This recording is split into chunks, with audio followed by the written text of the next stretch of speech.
Mungu amenitendea mambo ya ajabu sana. Ametimiza kwa 100% agano la ulinzi wa mbele na nyuma.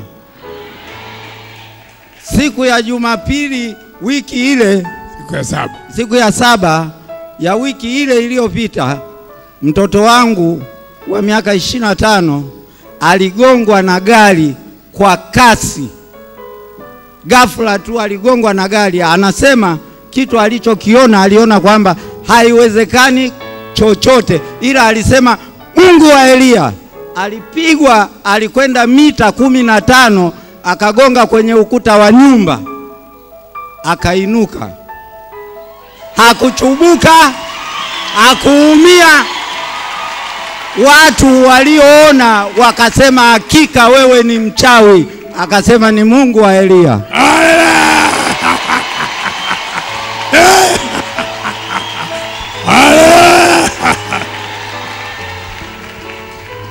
Haleluya. Shika neno. Kanisa na wasalimia katika jina la Yesu. Nina kila sababu ya kumrudishia Mungu sifa na utukufu kwa ajili ya kufadhiliwa na nabii wa kizazi cha 4. Sema amen. Kipindi cha mwaka uliopita, kipindi kama hiki nilikuwa shule. Wote ni mashuhuda, kweli si kweli? Bwana Yesu asifiwe. Nimemwona Mungu akitenda mambo makubwa kwa ajili yangu. Nimemwona Mungu kwa ajili ya Elia na Mama Glory. Nimemwona Mungu kwa ajili ya kanisa. Nimemwona Mungu akiniinua. Nimemwona Mungu hata ndani ya kituo nilichopewa. Sema amen. Nina mambo mengi ambayo Mungu amenitendea baada ya kutoka kwenye shule. Bwana Yesu asifiwe. Hapa mnaponiona ni ushuhuda. Shika neno. Haleluya. Shika neno. Shika neno. Mimi sina mengi zaidi ninayosema, ni kwamba namshuhudia Mungu alivyokuwa ajabu na wakutisha. Maana kwa kweli mimi hata ninapoangalia watu namna hii na wana wa Mungu, na wanavyoangalia wana wa Mungu namna hii, na nikifikia nikiangalia na nikirudi nyuma jinsi mke wangu alivyokuwa ashakufa lakini Mungu akamnyanyua tena, mimi namtukuza Mungu. Amen.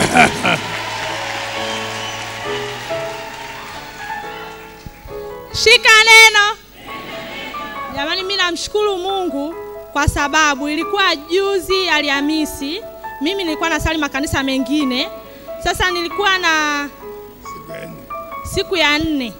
Nilikuwa na wenzangu kina mama ambao walikuwa wamenipenda, wakawa wananihubiria kwamba nije kwenye hii nyumba ya Siloamu. Lakini nilikuwa mbichi sana, sielewi. Nilikuwa nimekumbwa na matatizo. Huyu mtoto nimemzaa mzima.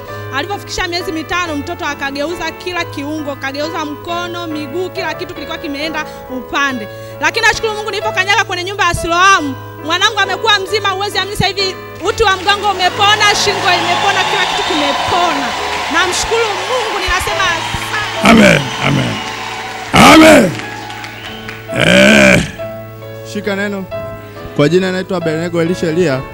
Napenda kumtukuza Mungu kwa mambo makubwa ajabu ambayo amezidi kututendea katika familia yetu.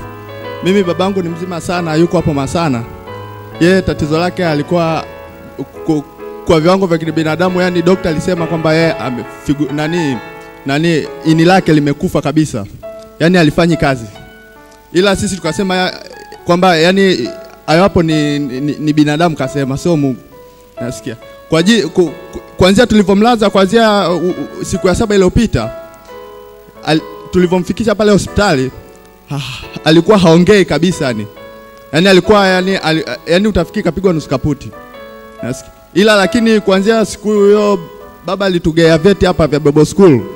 Nikaenda nikamwekea kwenye shingo ile siku ya 6 iliyopita. Ndio siku ya kwanza ambayo jioni yake alifungua macho na akaongea.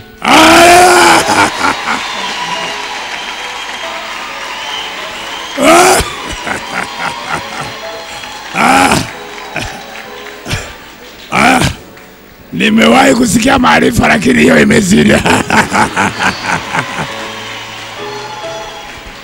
Shika neno, wana wa Mungu.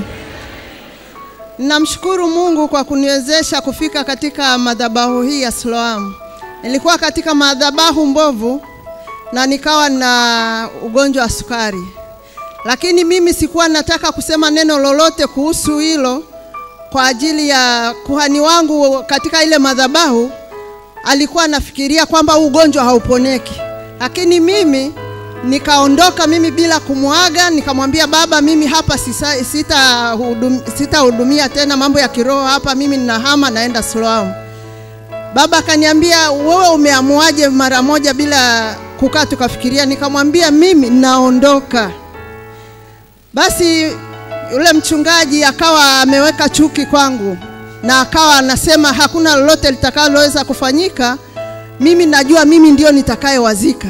Nikamwambia mjumbe aliyokuja kunieleza haya mambo, nikamwambia yeye hata tuzika, sisi tutamzika, maana najua kwamba Mungu wangu aliyeniokoa alikuwa hajanipa sehemu sahihi ya kumwabudu. Na mie siku zote nilikuwa nalia nikimuuliza Mungu, mbona sibarikiwi katika hii madhabahu? Na wewe umesema kwamba utatubariki, tunatoa mafungu ya 10, tunafanya sadaka za nabii, zaka na kila kitu, lakini sioni. Basi nilipoenda Siloamu ndipo nilipata majibu yangu, niliponywa ugonjwa wa sukari na matatizo mengine yote niliyokuwa nayo. Kwa hiyo namshukuru Mungu kwa hilo. Amen. Bwana wabariki. Ninarudi Songea, mkae na amani ya Bwana. Amen. Shika neno. Namshukuru Mungu, nilihangaika katika makanisa mengi miaka 3.5 hapa nikofika nikiwa kwenye ndoa, ila sikuweza kupata mtoto. Ila namshukuru Mungu madhabahu na kujifunza ile neno la kutoa, kusema nashukuru kabla sijapata. Kwa kweli hilo limenisaidia. Hapa sasa hivi namshukuru Mungu ni mjamzito, na pia kule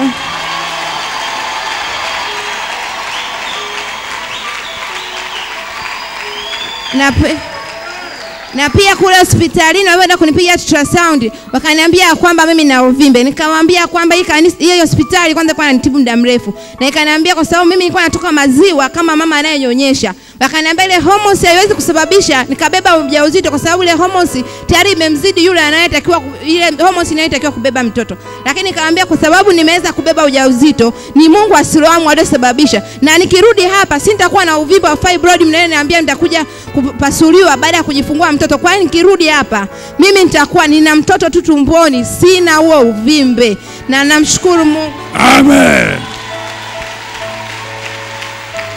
Shika neno. Shika neno, wana wa Mungu. Ninatangaza ushindi juu ya kanisa hili. Mimi ninambariki sana Yesu. Kwa jina naitwa Hana Stefano kutoka Iringa Makambako. Ninamtukuza Mungu kwa sababu aliyoyatenda katikati ya kanisa hili ni makubwa sana. Kwanza nilitabiriwa vibaya sana juu ya hili kanisa kwamba mimi sintafanikiwa, nimefanikiwa. Ametenda matendo makubwa sana huyu Mungu wa Siloamu. Kwanza Yesu amenikuta kwenye familia ya mganga wa kienyeji, yani nilikuwa mke wa mganga wa kienyeji. Nilivyokutana na uweza na Yesu, nikasema mganga na kuacha. Nimemuacha. Amen. Amen.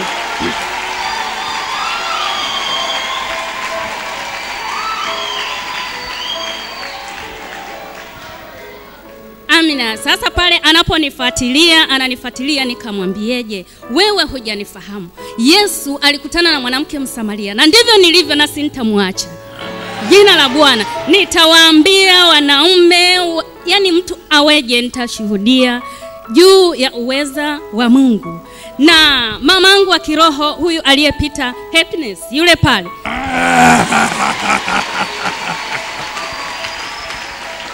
Shika neno. Shika neno. Nina kila sababu ya kusimama hapa mbele na kumshukuru Mungu kwa mambo makubwa aliyonitendea mwaka uliopita. Ninamrudishia sifa na heshima. Walinitabiria kifo, lakini Mungu wa madhabahu hii amesema sitakufa bali nitaishi niutangaze utukufu wake.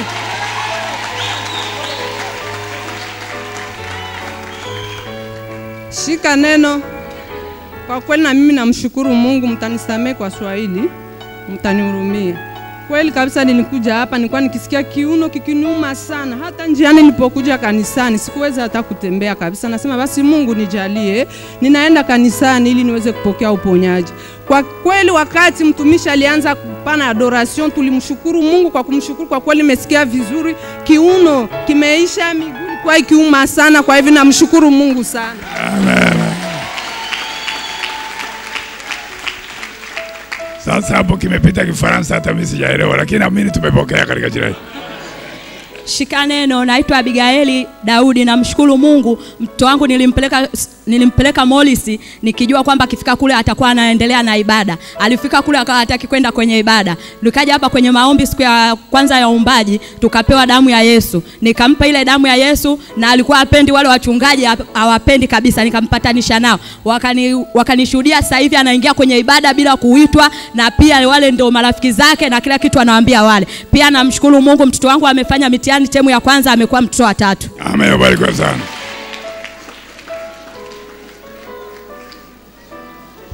Shika neno. Mimi naitwa Elia, utukufu wa Mungu.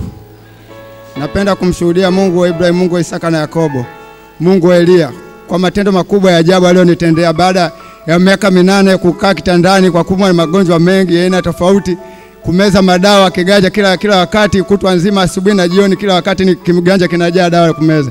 Lakini namshukuru Mungu kwa maono wa mwaka uliopita Elia jinsi alivyonipa unabii kwamba nimepona na kujifuta ile tai kwenye uvimbe ule, na siku na nikaenda hospitali kule, na tarehe kama ya jana usiku wake kuamkia leo na kupewa ile maono kwamba niondoke nirudi nyumbani nimepona. Nashukuru Mungu kwa mpaka sasa hivi naanza huu mwaka mpya nikiwa mzima.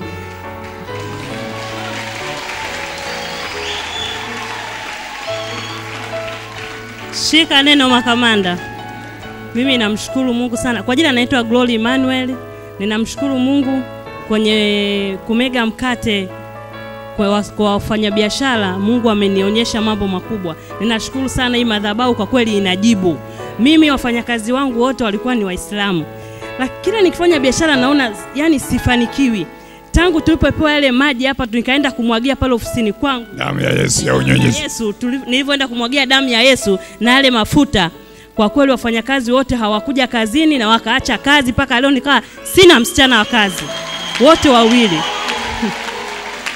Kwa hiyo namshukuru Mungu, nikawa nasema Mungu taniletea mtu ambaye naendana kwenye madhabahu hii. Kwa hiyo kufanya biashara na watu ambao wenye madhabahu moja ni muhimu kweli. Hilo tunatakiwa tulizingatie. Kwa hiyo namshukuru Mungu ameninulia mtu mwingine mahali hapa ndio tutakayefanya naye kazi. Amen, barikiwa. Shika neno. Naitwa Success Wisdom, na kila sababu ya kumbariki Mungu kwa matendo yake makubwa anayotendea kila inaitwa leo. Nimemuona Mungu mahali pa kazi hivi karibuni, kwa sababu siku zote huwa namuomba Mungu kwa habari ya wafanyakazi wenzangu pale ofisini kwamba waokoke. Namshukuru Mungu, mkurugenzi Mungu amejibu kupitia sauti ya mkurugenzi, kwa sababu anasema alikuwa na kawaida ya kufunga ofisi yake kila wakati na kufungia vitu vyake kwenye draw. Lakini juzi akatamka akasema, "Na sababu gani ya kufunga wakati kuna kina Margaret around?" Na vile mkurugenzi mwingine akaniita ofisini kwake akaniambia, "Tumehamia kwenye ofisi mpya, naomba nisaidie kuombea ofisi yangu." Nikaweza kupiga power. Na vile namshukuru Mungu kwa sababu sasa hivi hakuna anayenipinga, kwa sababu kupitia ushuhuda niliotoa juzi kwamba waliokuwa wakinipinga utawala uliamua kwamba mimi ni mfanyakazi hodari, lakini sasa wote ni wananipa hongera na wanasema kweli Mungu wako anajibu. Amen. Shika neno. Kwa jina naitwa Ana Peter Mbara. Siku ya 3 napenda kumrudishia Mungu sifa na utukufu. Siku ya 3 ya uumbaji kazini kwangu, kuna mfanyakazi mwenzangu ambaye yeye ni wa baba mdogo, anasali kwa baba mdogo, na akawa ameacha kazi na akawa anasema anashangani kwa nini, kwani mimi nasali wapi mpaka nampita kikazi na nimechaguliwa mfanyakazi bora. Basi akaja na imefika saa 7 kamili siku hiyo ya 3, akaja na njiwa, nilikuwa sijamuona, niko busy kwenye kompyuta yangu, akanizungushia yule njiwa akiwa ananuiza maneno ambao kama Kiarabu vile sikusikia. Lakini mimi nilivyomwangalia nikamwambia imeandikwa mara 365 usiogope. Alafu pia nikamwambia imeandikwa hakutakuwa na kufa wala kuzaa mapoza katika nyumba ya Yakobo, na hakuna uchawi wala uganga. Basi nikatoka nikaenda kwenye ofisi nyingine kwa operation manager kumwambia kwamba kuna mfanyakazi anaitwa hivi na hivi kafanya, na mbele wafanyakazi wote. Akanifuata kwenye ile ofisi nyingine. Akaja akaniambia, tazama, huyu ni kwa ajili yako na lazima Mungu wangu leo ajibu. Nimechoka na Mungu wako ambaye tunamshindwa kila siku. Basi akasimama dirishani akamwambia kwamba anamtuma aende mbinguni afanye ile kazi yote aliyomwambia. Mimi sikuhangaika naye wala sikuongea. Lakini nikawa nimeshakomboa na ninaendelea kunena kiroho, lakini nasikuwa na wasiwasi kwa sababu namwabudu na muamini Mungu naye muabudu. Siku ya 4 iliyofuata nimewahi ofisini na wale manyoya njoo alikuwepo, nikakomboa. Huwa naondoka na ofisi napatanisha vitu vyote vya watoto wa baba mdogo na wengine wote, na kukomboa vitu vyote na kompyuta zote. Basi siku ile ya 4 akaja general manager wangu saa 2:30 akaniita ofisini kwake. Akasema kwamba ofisi imefikiria ninawahi kazini na nafanya kazi nyingi na petroli nayotumia na watu naongea nao wakati mwingine natumia pesa kwenye simu yangu. Ofisi imeamua itanipa kazi nitazifanyia nyumbani, nitakuwa na ripoti siku ya Ijumaa, kila Ijumaa peke yake, na mshahara wataongeza kwa 15%.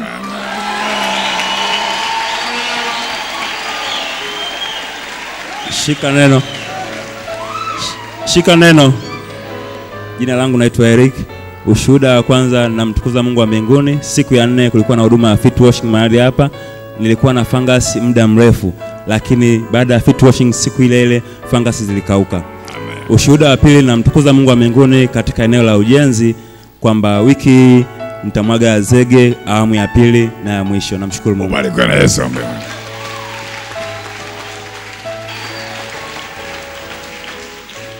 Shika neno. Shika neno na Mungu. Jina langu naitwa Samueli Elia Lazaro.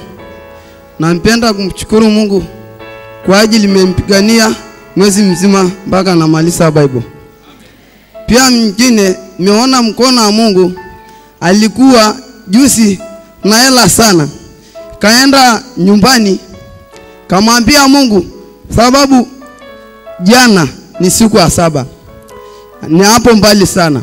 Kamwambia Mungu, hata ni umbali na mimi nimenipa mguu ambao haitumii mafuta, na mimi najua kwamba inafika na hii mguu. Lakini kama naomba mkono wako, najua na upendo, ulete gari napeleka mahali hapa. Namshukuru Mungu, nimeona mkono wa Mungu. Nimetoka usiku saa 10, nimekuja ilikuwa karibu Sinza karibu. Nimeleta gari mwenyewe usiku huyo, naleta mpaka napita kidogo, ile kamanda naona mimi alikuwa anashika Biblia, alikuwa ananyeshia mvua sana. Ikarudisha gari mpaka ikaja kauliza naenda wapi? Naenda nani hapo Mwenge. Naenda wapi? Naenda kusali. Wapi? Mbali sana. Sasa na mimi napeleka wewe mpaka Mwenge, naenda kupanda gari kule. Naleta mpaka Mwenge, alafu pia napewa nauli. Nafika hapa najua ni upendo wa Mungu. Namtukuza sana. Shika neno. Shika neno. Mimi naitwa Rebecca Geoffrey. Napenda kumtukuza Mungu wa Elia aliyenileta mahali hapa. Kwa kweli namshukuru sana Mungu. Mimi nilikuwa nikija hapa kwa imani, wakiita mama wajawepesi mimi nakuja. Kuna siku baba aliwaita mama wajawepesi kuja kufanya fitioshi na mimi nikaja. Wakiita, yani kila wanapoita mama wajawepesi na mimi niko mbele. Wakiita mama wenye watoto wengi na mimi nakuja mbele. Lakini nikawa sijaweza kubarikiwa. Siku moja nikawa nimekaa pale, kwa siku ya 3 ya uumbaji, baba akaita tena, jamani wa mama wenye watoto wengi njooni mbele. Hata kama nimeombea kwanza aliita mama wenye watoto wengi njooni mbele. Mimi nikawa sijaja, nikawa nimesita, langu imesita. Akasema hata kama nimeombea mara 10 njooni mbele. Tukaja mbele, akatupa mwili na damu ya Yesu hapa, akatuombea. Mimi mwezi huo ambao mwezi wa Shebati, na mimi nikawa nimepokea na mimi hujawepesi. Napenda kumtukuza Mungu aliye hai. Shika neno. Kwa jina naitwa Sara, ni kapteni wa kimataifa. Haleluya. Namshukuru Mungu wa Isaka na Yakobo kwamba kwa madhabahu hii na kama miaka 2. Lakini namshukuru Mungu wa Isaka na Yakobo ameinua utumishi wangu, ameniweka juu, ameniweka kwa watu tofauti, na mbariki Mungu wa Isaka na Yakobo. Haleluya. Amen. Shika neno. Kwa jina naitwa Captain wa Yesu, ni mwinjilisti wa kimataifa. Namtukuza Yesu kwa ajili ya madhabahu hii. Kwanza namshukuru Mungu kwamba leo ni mwaka mpya, utumishi wangu ni mpya, kila kitu ni kipya. Shuhuda ya pili, namshukuru Mungu Isaka na Yakobo. Wakati najiandaa kuja kanisani hapa, ya kwamba nikachoma na msumari. Nikamwambia wewe adui, sasa nimeshakugundua. Neno la Mungu linasema hivi ya kwamba yale matunda ambayo niliyozana naweza nikayatuma na yakaenda kupiga maadui. Nikasema natuma ile minara miwili. Yaani namshukuru Mungu nilivyosema pale ya kwamba Sara akasema hivi nikuombee. Nikasema hapana, sitaki kuombewa. Mimi imani yangu itaniponya, pacha yangu liniambia. Namshukuru Mungu sasa hivi yani ninadunda, yani niko safi kabisa. Pia namshukuru Mungu kabisa ya kwamba kwa ajili ya baba yangu wa mwilini kusoma Bible School. Namshukuru Mungu kwa ajili ya watoto wangu ambao ni Waebrania sasa hivi wanapiga injili na wao wamesoma Bible School. Kwa hiyo sifa na utukufu namrudishia Bwana Yesu. Amen. Shika neno. Shika neno wana wa Mungu. Naomba tusimame tumshukuru Bwana. Wewe umesikia matendo makubwa ambayo Bwana ameyafanya. Hebu tuone mbele za Bwana tumwambie Bwana, haya yote umeyafanya wewe. Na jinsi ulivyofanya kwa wenzangu, basi na mimi lazima ufanye. Na tumesikia jinsi ambavyo siku ya leo ni siku ya kwanza, ni wiki ya kwanza, ni mwezi wa kwanza na ni mwaka wa ajabu. Amen. Tuone mbele za Bwana tumwambie Bwana, tuko mahali hapa, najua chochote kitakachotamkwa leo ni lazima kifanyike na ni changu mimi. Tuone mbele za Bwana kwa shukrani. Baba, katika jina la Yesu lenye nguvu na mamlaka, tunakushukuru na kukuinua. Ni wewe peke yako ambao umeyafanya haya. Baba, tunakuinua kwa sababu ya uzuri wako na wema wako. Hakuna Mungu kama wewe. Jina lako libarikiwe, jina lako litukuzwe, jina lako lihimidiwe, kwa sababu yote haya umeyafanya wewe kwa ajili ya utukufu wako. Yote haya umeyatenda wewe kwa ajili ya utukufu. Tunakuinua, tunakushangilia, tunakubariki kwa ajili ya yale uliyoandaa kwa ajili yetu siku ya leo katika jina la Yesu. Naambatana na faida na ikataa hasara kwa damu. Kuanzia sasa huduma yangu haizai mapoza, biashara yangu haizai hasara, tumbo langu halitazaa mauti kwa damu. Na ikataa ile roho ya utasa kuanzia leo wa mwilini na wa rohoni kwa damu. Mashamba yangu yanazaa, mifugo yangu inazaa, watoto wangu wanazaa, mwenzi wangu anazaa kwa damu. Kila wazo nilokuwa nalo ni lazima lizaliwe na lizae faida kwa damu. Leo hii ninatamka ya kwamba ninalo vazi la sifa kwa damu. Yale mavazi ya kudharauliwa, yale mavazi ya kushushwa, yale mavazi machafu yanayonuka nimeyavua leo hii kwa damu. Leo hii ninavua yale mavazi ya baba na mama, ninavua yale mavazi ya ukoo na kabila kwa damu.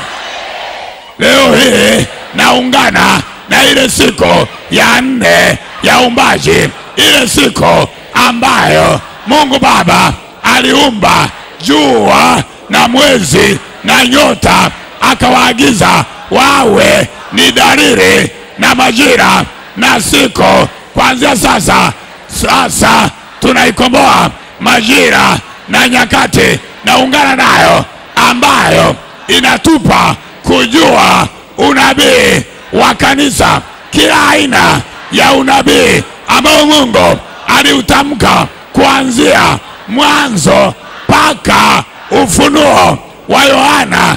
Naungana na huo unabii kwa damu. Leo hii unabii juu ya ndoa kwenye Biblia naungana nao. Unabii juu ya ulinzi kuhusu mimi naungana nao kwa damu ya Yesu. Unabii juu ya utajiri na kuinuliwa naungana nao kwa damu ya Yesu.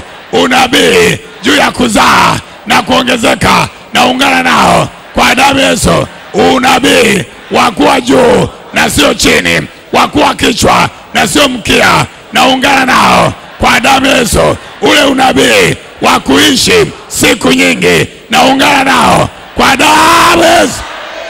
Leo hii naungana na siku ya 5 ya uumbaji, ile siku ambayo Mungu aliumba nyangumi, mnyama mkubwa sana anayeona mbali, anayeenda kwa kasi. Nami leo naungana na kuyafanya mambo makubwa, kuona mbali sana, kwenda kwa kasi ya kiungo kwa damu ya Yesu. Naungana na roho ya kuumba mambo mapya makubwa ya kutisha kwa damu ya Yesu.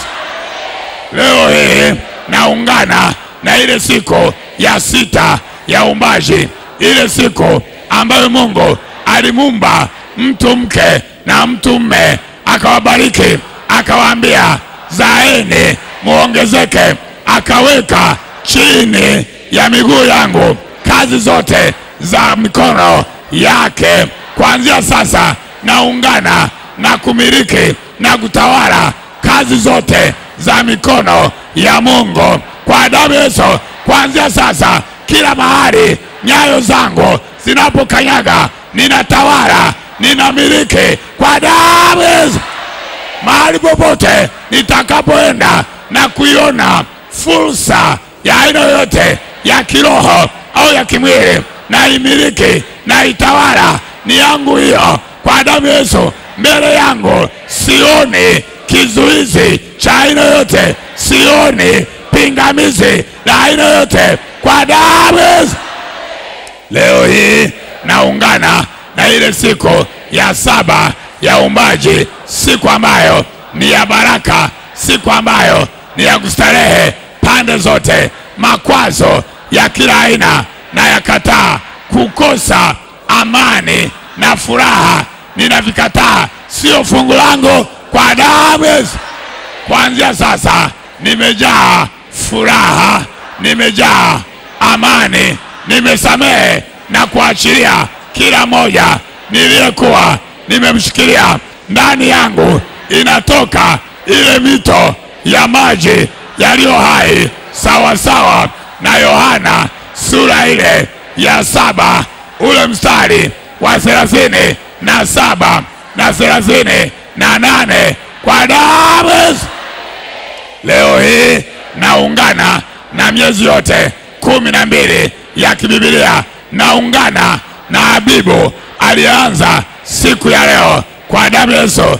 Maana siku ya leo ni ukombozi wa ndoa yangu, ni ukombozi wa familia yangu, ni ukombozi wa huduma yangu, ni ukombozi wa kazi yangu, ni ukombozi wa biashara yangu. Kila kitu kilichokuwa kimeibiwa katika maisha yangu, sasa hivi ninamuunganisha ukombozi na hekima na ufahamu. Warejeshe kila kitu kilichoibiwa katika maisha yangu kwa damu ya Yesu. Leo hii Abibu sitaachana naye kwa damu ya Yesu. Namtuma kaskazini, kusini, mashariki na magharibi, akifuatana na agano la matengenezo na agano la marejesho. Arejeshe mambo yote ambayo Mungu aliyaweka kama hazina ndani yangu kwa ajili ya kabila, ya taifa, ya lugha na jamaa ndani ya uumbaji kwa damu ya Yesu. Naungana na ule mwezi utakaofuata wazivu, mwezi wa kujenga ambao Nuhu aliagizwa na Mungu ajenge safina. Alikuwa na imani ya kutisha, nami pia naungana na ile imani kwa damu ya Yesu. Kuanzia sasa imani yangu imejengwa kwa upya, mwili wangu umejengwa kwa upya, nafsi yangu, yaani akili, hisia, hiari na matamanio ya moyo wangu vimejengwa kwa upya kwa damu ya Yesu. Leo hii hatima yangu imejengwa kwa upya.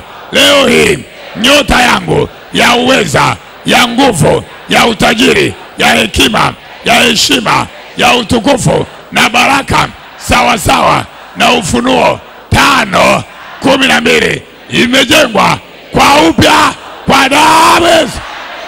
Ndoa yangu, familia yangu, biashara yangu, huduma yangu, kazi yangu, mashamba yangu, mifugo yangu na kila kinachoitwa kwa jina langu vimejengwa kwa upya leo, mwezi wa kwanza, siku ya kwanza, wiki ya kwanza, mwaka wa ajabu. Vimejengwa kwa upya kwa damu.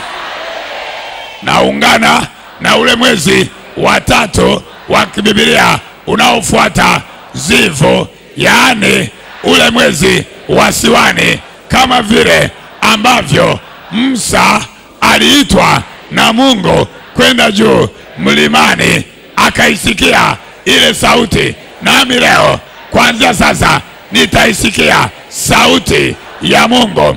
Ile sheria ya Bwana aliyompa Musa, nami leo naipokea sheria ya Bwana, na kubali iandikwe kwenye nia yangu. Kuanzia sasa na ikataa hiari ya pili kwa damu ya Yesu, na ambatana na hiari moja ya kumwabudu Mungu peke yake katika roho na kweli.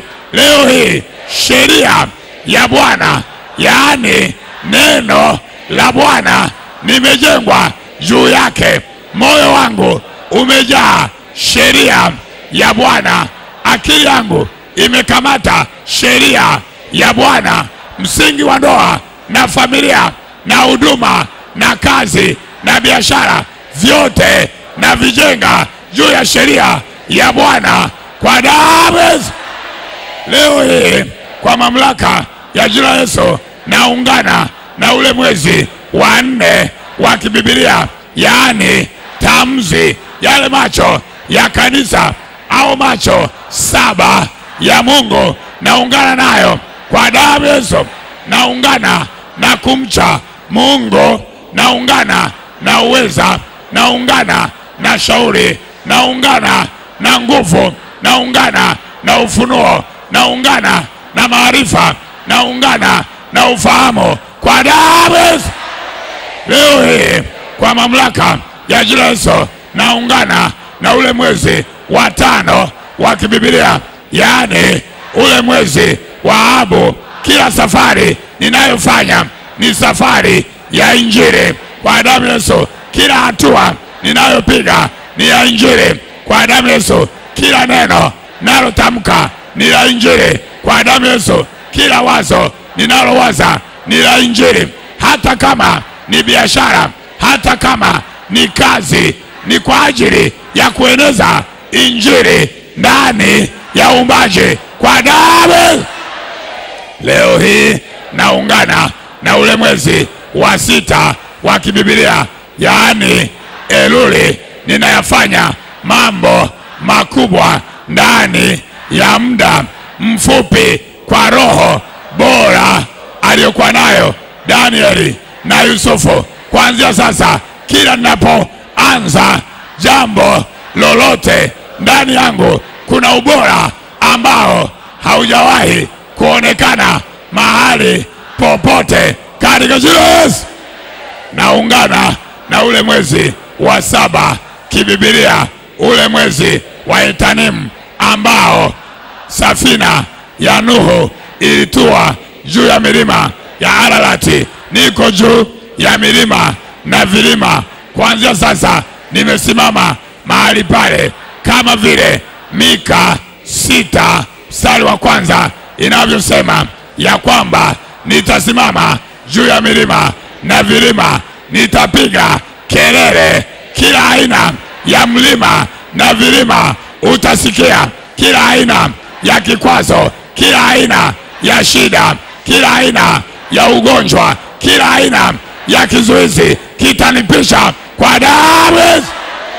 Naungana na ule mwezi wa 8 wa kibibilia, yaani ule mwezi wa Buli, mwezi ambao Zakaria 1:1 inasema ya kwamba tumrudie Mungu kuanzia sasa mahali popote ambapo nilikuwa sijarekebisha udhaifu wa aina yote uliokuwa umesalia ndani yangu tarehe hii ya kwanza ya huu mwezi wa Abibu, sasa hivi iondoke huo udhaifu, uondoke sasa hivi kwa damu ya Yesu.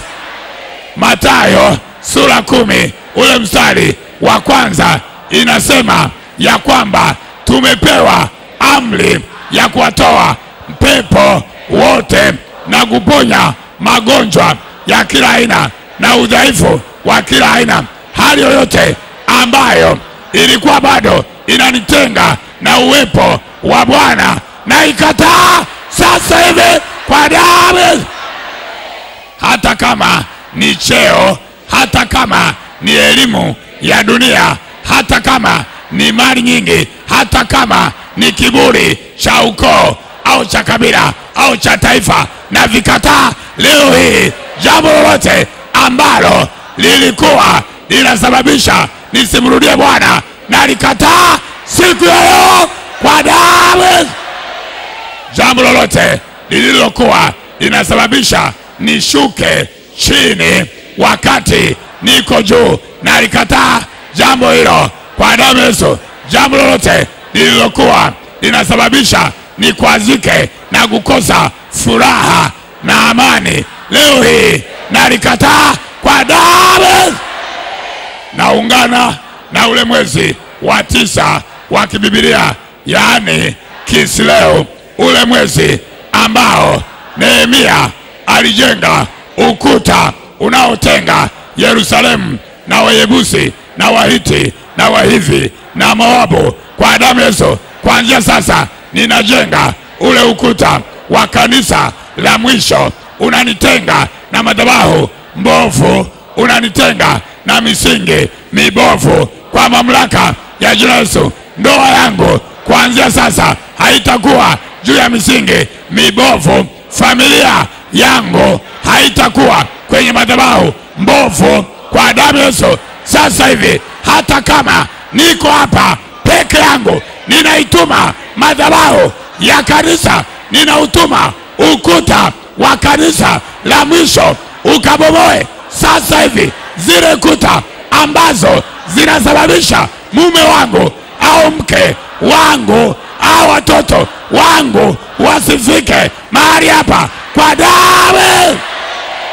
Aina yote ya jambo lililokuwa limeniingilia ili nirudi nyuma, na likataa kwa damu. Leo hii sawa sawa na Isaya 62 ule mstari wa 6 na wa 7 imeandikwa ya kwamba nimeweka walinzi juu ya kuta za Yerusalemu, hawatanyamaza mchana wala usiku mpaka kanisa liwe sifa ndani ya uumbaji. Nami leo sintanyamaza kimya mpaka ndoa yangu, familia yangu, watoto wangu, biashara yangu, kazi yangu, mashamba yangu, mifugo yangu iwe sifa ndani ya uumbaji kwa damu. Leo hii sintanyamaza kimya mpaka kanisa la mwisho likubalike, lichukue nafasi yake ndani ya uumbaji kwa damu. Naungana sasa hivi na ule mwezi wa 10 wa kibibilia, ule mwezi wa Tebeti, ule mwezi ambao Mungu alinyosha fimbo ya enzi kwa kanisa kwa damu ya Yesu. Leo hii mimi ni mwili wa Kristo, ninacho kibali cha kuingia mahali popote kwa damu ya Yesu. Hata kama nilikuwa sina kazi, kuanzia sasa hivi nina kibali cha kazi kwa damu. Hata kama nilikuwa sijaoa, kuanzia sasa nina kibali cha kuoa kwa damu. Amen.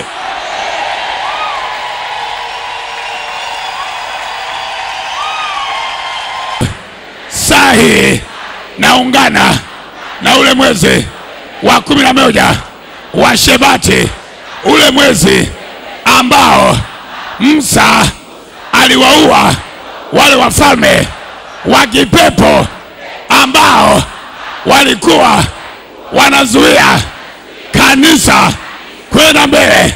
Ule mwezi wa ushindi leo hii naungana nao kwa damu.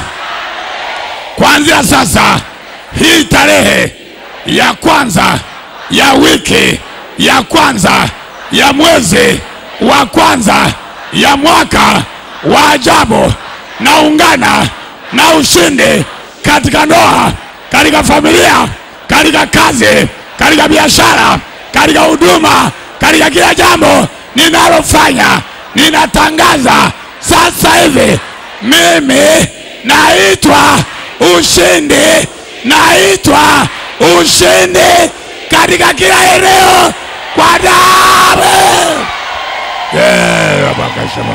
Yes, ora basakabo, ora kasanda bakasha, ora basakash, ora bakashimbo bosa, ora basanga boshembosa, ora kasabaka shindoria, ora baseba bag. Haleluya! Ngoja nikwambie, ukikutana na mchawi au mshirikina akakutishia, mwambie hebu soma vizuri jina langu hapa. Ora basaka shoba. Haleluya. Yes. Oh bakashi. Karika jinesi. Haleluya. Sasa tunaungana mwezi wa 12. Sema Mungu Baba, katika jina la Yesu, dunia iliiba upako wa Alfa na Omega, lakini sasa hiyo dunia haipo tena.